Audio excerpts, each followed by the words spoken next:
things are progressing very nicely on the face of it. That's what the numbers would show.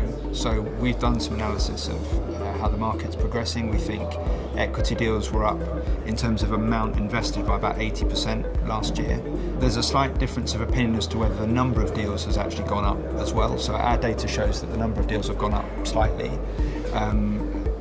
corroborated by other data sources as well. Some say that the number of deals has actually gone down, but actually the overall point is that the average ticket size in every round is going up, and we can see that in our funds, and you can also see that because VCs are raising bigger and bigger funds to react to that, if you like. So there's a nice graph that, again, a couple of commercial data providers shows you how the pre-money valuations at Series A, Series B, etc. have been ticking up year on year on year, and we certainly see that in our data and in the funds that we're investing. So I think the overall conclusion for us is it's probably on balance a positive thing, because we think that there could be more startups that turn into high growth businesses if they were able to access the capital they need to grow faster, and that's true at every stage. So companies not raising as much money, for example, as companies in the US at seed and Series A and Series B, it's not just about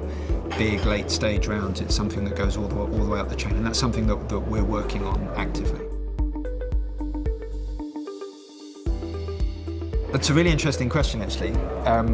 One of the things that's been particularly interesting about hearing all the discussions today is just how different the markets are across Europe today compared to 3 years ago or 5 years ago or 10 years ago, and how quickly things are changing. And I think my broad conclusion actually is that the differences, such as they are kind of leveling out over time. So even if you look at the amount of money invested or the number of funds that are active in each market, 15 years ago perhaps the UK was the clear leader, and now actually there are a lot more funds in the UK, but also in France and Germany and various other places as well. So I think it's not so much what the differences are, it's actually the story for me of the last 4 or 5 years has been how the market has become much more integrated.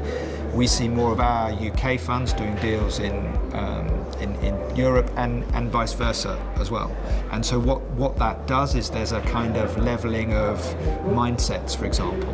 The idea that you're going to build big companies and people who take money from funds from the UK, they bring that knowledge and experience from operating in the UK market. And similarly, if you're a UK company and you've taken money from a French VC or a German VC, you bring that experience. I think what's also common to all of it as well is there's been a lot more money from outside the European ecosystem. So US VCs, for example, participating. That's true in the UK, but it's also true in the continent as well.